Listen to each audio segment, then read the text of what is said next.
It takes $100 million to build a brand.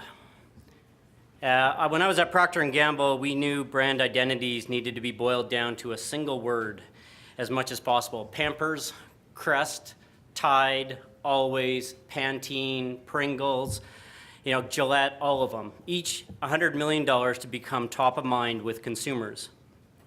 The most valuable brands in the world today are one-word brands. Google, Nike, Amazon, McDonald's, Kleenex, Apple. One word seared into our brains as consumers forever, the holy grail of the advertising agencies. And if you can't do it in one word, the maximum you have is two.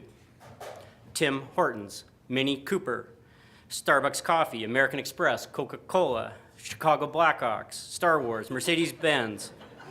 Maximum two, never three. If you're branding a city, the same rules apply. The holy grail is when your brand is a one-word brand that commands attention and stands out and never needs a second word, like Los Angeles or New York or London, Dubai, Mumbai, Shanghai, I'd add Paris or Sydney. The world's top cities are one-word brands. Second-tier cities have a second word. Melbourne, Australia, Helsinki, Finland, Toronto, Canada, Manchester, England. They need the second word, usually their national brand, because they have yet to evolve and to be able to stand on their own. Again, maximum two words, never three. If you need to say three words, you've confused your audience.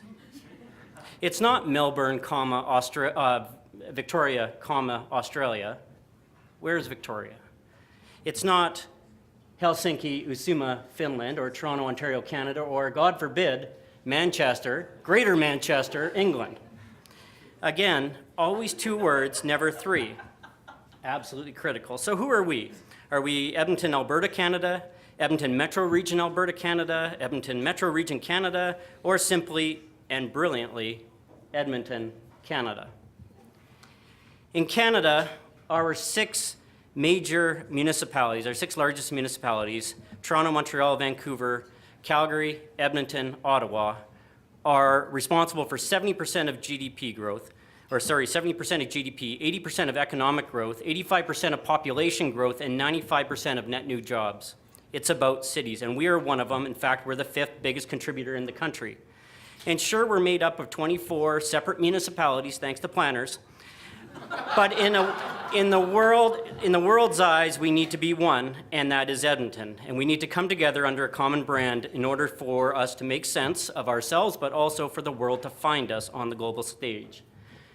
We can be called the Capital Region, Greater Edmonton, Edmonton Metro Region, Edmonton's Industrial Heartland, Edmonton's International Region. These are the brands we're putting out there today.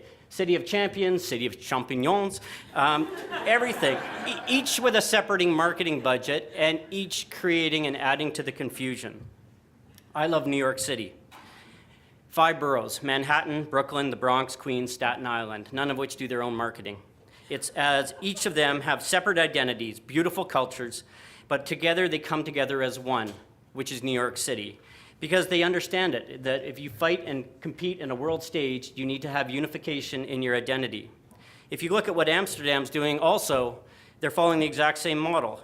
And I don't just love Amsterdam for cheap sex and cannabis, but the cities come together to realize that you land in Amsterdam and then you explore the Netherlands from Amsterdam. And that's the way the world will start to work.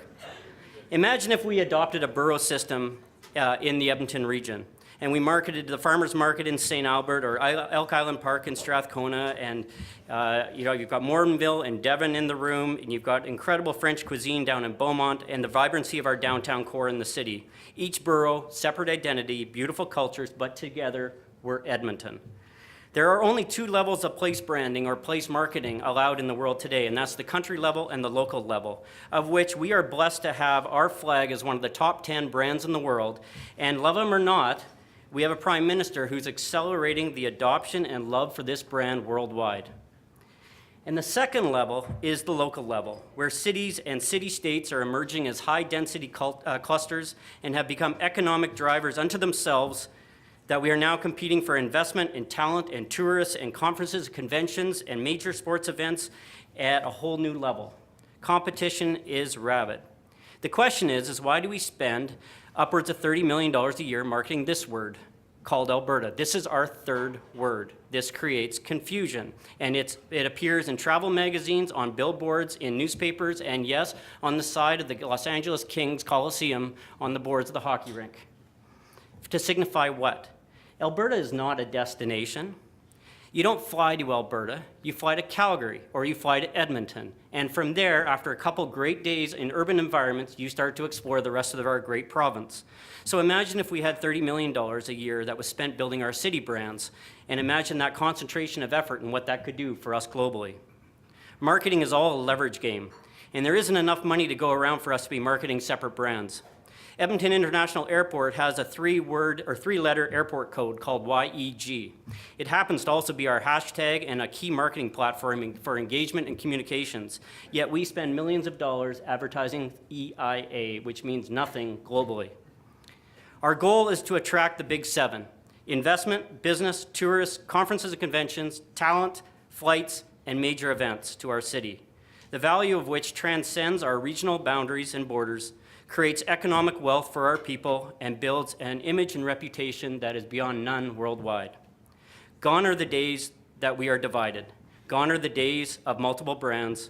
We need to embrace a borough approach and celebrate everyone's unique culture and individuality, but together we are one place with a maximum of 2 words: Edmonton, Canada.